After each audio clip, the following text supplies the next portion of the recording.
ओम शांति।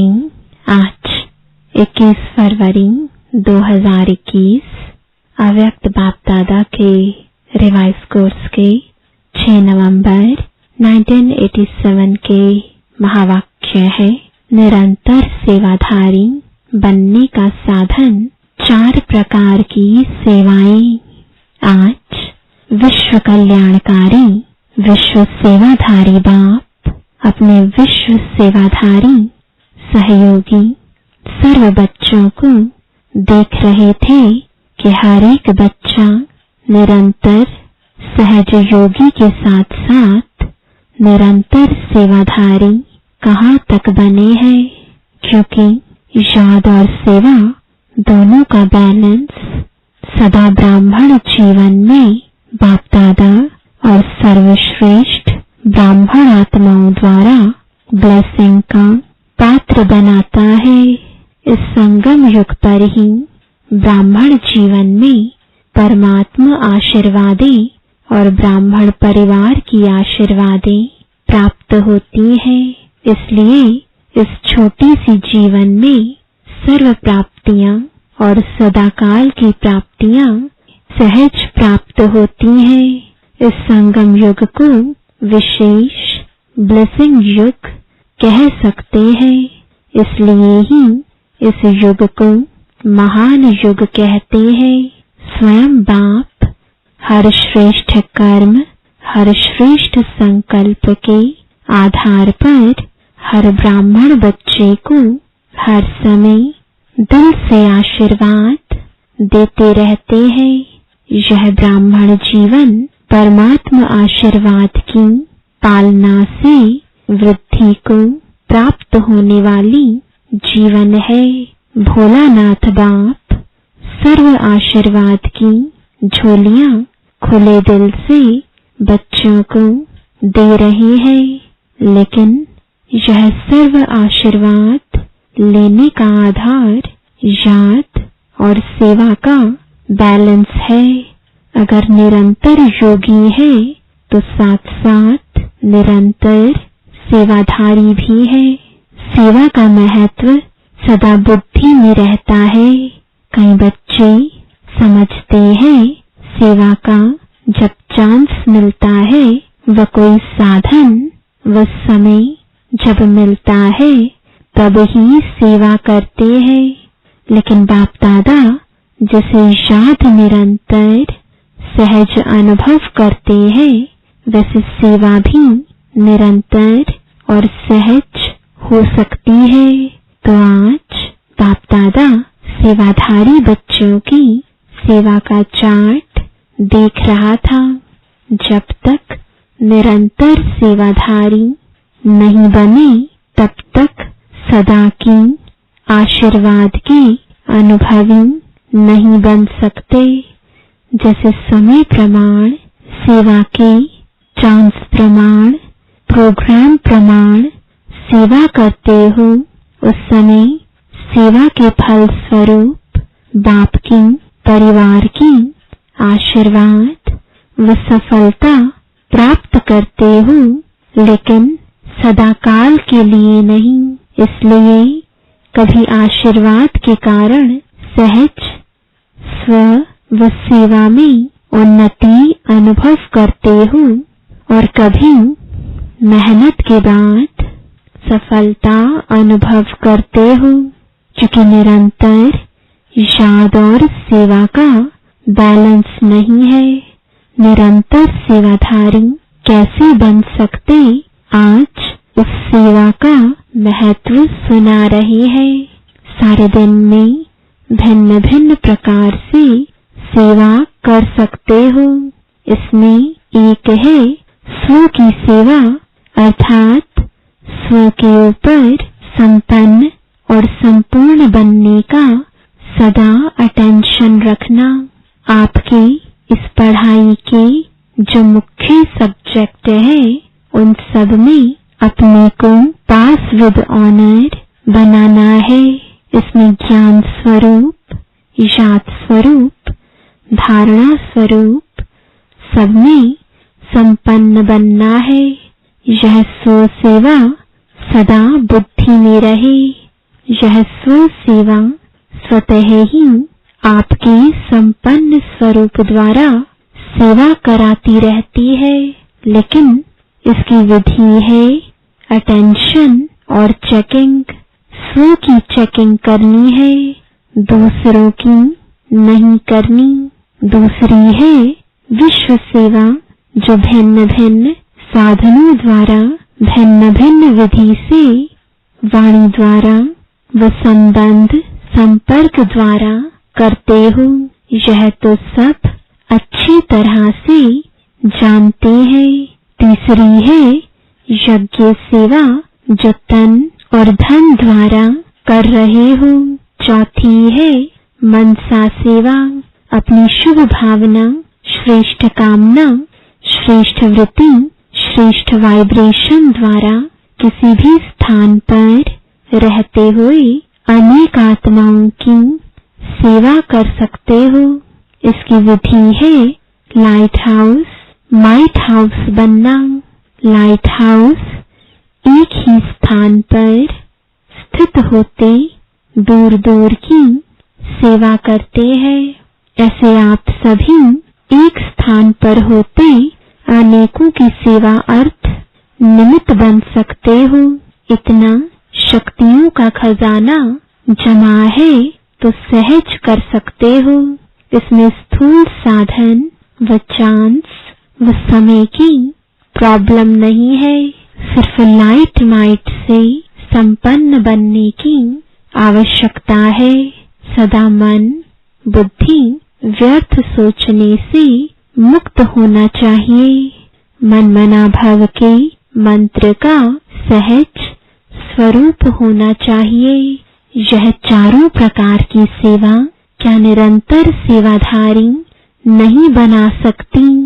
चारों ही सेवाओं में से हर समय कोई न कोई सेवा करते रहो तो सहज निरंतर सेवाधारी बन जाएंगे। और निरंतर सेवाओं पर उपस्थित होने के कारण, सदा बिजी रहने के कारण सहज माया जीत बन जाएंगे। चारों ही सेवाओं में से जिस समय जो सेवा कर सकते हो वह करो, लेकिन सेवा से एक सेकंड भी वंचित नहीं रहो। 24 घंटा सेवाधारी बनना है। 8 घंटे के योगी व सेवाधारी नहीं, लेकिन निरंतर सेवाधारी सहज है ना? और नहीं तो स्व की सेवा तो अच्छी है। जिस समय जो चांस मिले वह सेवा कर सकते हो।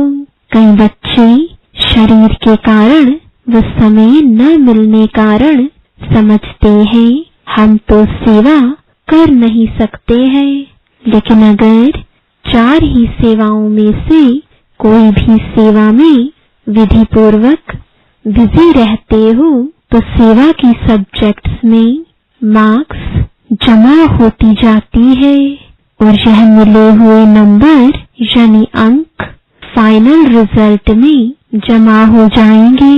जिसे वाणी द्वारा सेवा करने वालों के मार्क्स जमा होते हैं, वैसे यज्ञ सेवा व स्व की सेवा व मनसा सेवा इनका भी इतना ही महत्व है। इसके भी इतने नंबर जमा होंगे। हर प्रकार की सेवा के नंबर इतने ही है, लेकिन जो चारों ही प्रकार की सेवा करते उसके उतने नंबर जमा होते। जो 1 व 2 प्रकार की सेवा करते उस अनुसार जमा होते। फिर भी अगर 4 प्रकार की नहीं कर सकते, 2 प्रकार की कर सकते हैं तो भी निरंतर सेवाधारी है। तो निरंतर के कारण नंबर बढ़ जाते हैं। इसलिए ब्राह्मण जीवन अर्थात निरंतर सेवाधारी सहज योगी जैसे याद का अटेंशन रखते हो कि निरंतर रहे, सदा याद का लिंक जुटा रहे। बस इस सेवा में भी सदा लिंक जुटा रहे। जैसे याद में भी भिन्न भिन्न स्थिति का अनुभव करते हो, कभी बीज रूप का, कभी फरिश्ता रूप का, कभी मनन का, कभी रूह रिहान का, लेकिन स्थिति भिन्न भिन्न होते भी याद की सब्जेक्ट में निरंतर याद में गिनते हो। ऐसे यह भिन्न भिन्न सेवा का रूप हो, लेकिन सेवा के बिना जीवन नहीं। श्वासोश्वास याद और श्वासोश्वास सेवा हो, इसको कहते हैं बैलेंस। तब ही हर समय ब्लेसिंग प्राप्त होने का अनुभव सदा करते रहेंगे और दिल से सदा स्वतः ही यह आवाज निकलेगा कि आशीर्वादों से पल रहे हैं, आशीर्वाद से उड़ती कला के अनुभव से उड़ रहे हैं, मेहनत से युद्ध से छूट जाएंगे। क्या, क्यों, कैसे, इन प्रश्नों से मुक्त हो सदा प्रसन्न रहेंगे। सफलता सदा जन्म सिद्ध अधिकार के रूप में अनुभव करते रहेंगे। पता नहीं क्या होगा, सफलता होगी व नहीं होगी, पता नहीं हम आगे चल सकेंगे व नहीं चल सकेंगे। यह पता नहीं का संकल्प परिवर्तन हो, तब मास्टर त्रिकालदर्शी स्थिति का अनुभव करेंगे। विजय हुई पड़ी है, यह निश्चय और नशा सदा अनुभव होगा। यही ब्लेसिंग की निशानियां हैं। समझा, ब्राह्मण जीवन में महान युग में बाप दादा के अधिकारी बन फिर भी मेहनत करनी पड़े, सदा युद्ध की स्थिति में ही जीवन बिताएं। यह बच्चों के मेहनत की जीवन बाप दादा से देखी नहीं जाती, इसलिए निरंतर योगी, निरंतर सेवाधारी बनो। समझा? अच्छा, पुराने बच्चों की आशा पूरी हो गई ना? पानी की सेवा करने वाले सेवाधारी बच्चों को आफरीन यानी शाबाश है, जो अनेक बच्चों की आशाओं को पूर्ण करने में रात दिन सहयोगी है। निद्रा जीत भी बन गए तो प्रकृति जीत भी बन गए। तो मधुबन के सेवाधारियों को चाहे प्लान बनाने वाले, चाहे पानी लाने वाले, चाहे आराम से रिसीव करने वाले, रहने वाले, भोजन समय पर तैयार करने वाले, जो भी भिन्न भिन्न सेवा के निमित्त है, उन सबको थैंक्स देना। बाप दादा तो दे ही रहे हैं। दुनिया पानी पानी करके चिल्ला रही है और बाप के बच्चे कितना सहज कार्य चला रहे हैं। बाप दादा सभी सेवाधारी बच्चों की सेवा देखते रहते हैं। कितना आराम से आप लोगों को मधुबन निवासी निमित्त बन चांस दिला रहे हैं। आप भी सहयोगी बने हो ना? जैसे वह सहयोगी बने हैं तो आपको उसका फल मिल रहा है। वैसे आप सभी भी हर कार्य में जैसा समय उसी प्रमाण चलते रहेंगे तो आपके सहयोग का फल और ब्राह्मणों को भी मिलता रहेगा। बाप दादा मुस्कुरा रहे थे, सतयुग में दूध की नदियां बहेंगी, लेकिन संगम पर पानी घी तो बन गया ना। घी की नदी नलके में आ रही है, पानी घी बन गया तो अमूल्य हो गया ना। इसी विधि से अनेकों को चांस देते रहेंगे। फिर भी देखो दुनिया में और आप ब्राह्मणों में अंतर है ना। कई स्थानों से फिर भी आप लोगों को बहुत आराम है। और अभ्यास भी हो रहा है। इसलिए राज युक्त बन हर परिस्थिति में राजी रहने का अभ्यास बढ़ाते चलो। अच्छा, सर्व निरंतर योगी, निरंतर सेवाधारी श्रेष्ठ आत्माओं को सदा त्रिकालदर्शी बन सफलता के अधिकार को अनुभव करने वाले सदा प्रसन्न चित्त, संतुष्ट श्रेष्ठ आत्माओं को हर सेकंड ब्लेसिंग के अनुभव करने वाले बच्चों को विधाता वरदाता बाप दादा का याद प्यार और नमस्ते। दादी जी से संकल्प किया और सर्व को श्रेष्ठ संकल्प का फल मिल गया। कितने आशीर्वादों की मालाएं पड़ती हैं। जो निमित्त बनते हैं उन्हों के भी बाप के साथ साथ गुण तो गाते हैं ना। इसलिए तो बाप के साथ बच्चों की भी पूजा होती है, अकेले बाप की नहीं होती। सभी को कितनी खुशी प्राप्त हो रही है। यह आशीर्वादों की मालाएं भक्ति में मालाओं के अधिकारी बनाती है। पार्टियों से अव्यक्त बाप दादा की मुलाकात। पहली पार्टी आप सभी श्रेष्ठ आत्माएं सबकी प्यास बुझाने वाले होना। वह है स्थूल जल और आपके पास है ज्ञान अमृत। जल अल्पकाल की प्यास बुझाए तृप्त आत्मा बना देता है, तो सर्वात्माओं को अमृत द्वारा तृप्त करने के निमित्त बने हुए होना। यह उमंग सदा रहता है, क्योंकि प्यास बुझाना यह महान पुण्य है। प्यासे की प्यास बुझाने वाले को पुण्य आत्मा कहते हैं। आप भी महान पुण्य आत्मा बन सभी की प्यास बुझाने वाले हो। जैसे प्यास से मनुष्य तड़पते हैं, अगर पानी ना मिले तो प्यास से तड़पेंगे ना। ऐसे ज्ञान अमृत न मिलने से आत्माएं दुख अशांति में तड़प रही है, तो उनको ज्ञान अमृत देकर प्यास बुझाने वाली पुण्य आत्माएं हो। तो पुण्य का खाता अनेक जन्मों के लिए जमा कर रहे हो ना। एक जन्म में ही अनेक जन्मों का खाता अनेक जन्मों के लिए जमा कर रहे हो ना। एक जन्म में ही अनेक जन्मों का खाता जमा होता है, तो आपने इतना जमा कर लिया है ना। इतने मालामाल बन गए जो औरों को भी बांट सकते हो। अपने लिए भी जमा किया और दूसरों को भी देने वाले दाता बने। तो सदा यह चेक करो कि सारे दिन में पुण्य आत्मा बने, पुण्य का कार्य किया, या सिर्फ अपने लिए ही खाया पिया मौज किया।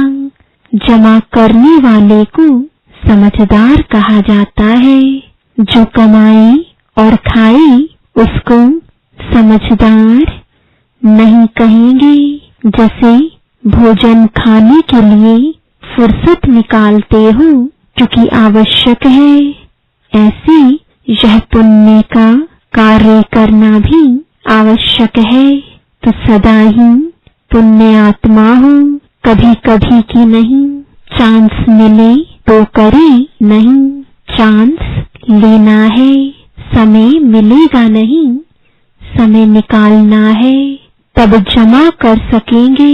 इस समय जितना भी भाग्य की लकीर खींचने चाहो उतना खींच सकते हो, क्योंकि बाप भाग्य विधाता और वरदाता है। श्रेष्ठ नॉलेज की कलम बाप ने अपने बच्चों को दे दी है। इस कलम से जितनी लंबी लकीर खींचनी चाहो खींच सकते हो। अच्छा, दूसरी पार्टी सभी राजऋषि होना। राज अर्थात अधिकारी और ऋषि अर्थात तपस्वी। तपस्या का बल सहज परिवर्तन कराने का आधार है। परमात्मा लगन से स्वयं को और विश्व को सदा के लिए निर्विघ्न बना सकते हैं। निर्विघ्न बनना और निर्विघ्न बनाना, यही सेवा करते होना। अनेक प्रकार के विघ्नों से सर्वात्माओं को मुक्त करने वाले हो, तो जीवन मुक्त का वरदान बाप से लेकर औरों को दिलाने वाले होना। निर्बंधन अर्थात जीवन मुक्त। तीसरी पार्टी, हिम्मते बच्चे मददे बाप। बच्चों की हिम्मत पर सदा बाप की मदद पदम गुणा प्राप्त होती है। बोझ तो बाप के ऊपर है, लेकिन ट्रस्टी बन सदा बाप की याद से आगे बढ़ते रहो। बाप की याद ही छत्र छाया है। पिछला हिसाब सूली है, लेकिन बाप की मदद से कांटा बन जाता है। परिस्थितियां आनी जरूर है, क्योंकि सब कुछ यहाँ ही चुकतू करना है, लेकिन बाप की मदद कांटा बना देती है। बड़ी बात को छोटा बना देती है, क्योंकि बड़ा बाप साथ है। सदा निश्चय से आगे बढ़ते रहो। हर कदम में ट्रस्टी अर्थात सब कुछ तेरा। मेरापन समाप्त। गृहस्थी अर्थात मेरा। तेरा होगा तो बड़ी बात छोटी हो जाएगी, और मेरा होगा तो छोटी बात बड़ी हो जाएगी। तेरापन हल्का बनाता है और मेरापन भारी बनाता है। तो जब भी भारी अनुभव करो तो चेक करो कि कहाँ मेरापन तो नहीं। मेरे को तेरे में बदली कर दो, तो उसी घड़ी हल्के हो जाएंगे। सारा बोझ एक सेकंड में समाप्त हो जाएगा। अच्छा, वरदान है संतुष्टता की विशेषता व श्रेष्ठता द्वारा सर्व के इष्ट बनने वाले वरदानी मूर्त भव, जो सदा स्वयं से और सर्व से संतुष्ट रहते हैं। वही अनेक आत्माओं के इष्ट व अष्ट देवता बन सकते हैं। सबसे बड़े तो बड़ा गुण कहूं, दान कहूं या विशेषता व श्रेष्ठता कहूं, वह संतुष्टता ही है। संतुष्ट आत्मा ही प्रभु प्रिय, लोकप्रिय और स्वयं प्रिय होती है। ऐसी संतुष्ट आत्मा ही वरदानी रूप में प्रसिद्ध होगी। अभी अंत के समय में महादानी से भी ज्यादा वरदानी रूप द्वारा सेवा होगी। स्लोगन है, विजयी रत्न वह है जिसके मस्तक पर सदा विजय का तिलक चमकता हो। ओम शांति।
ओम शांति दोस्तों। रोज़ाना मुरली के लिए सब्सक्राइब करना ना भूलें चैनल और बेल आइकन ज़रूर दबाएं। ओम शांति।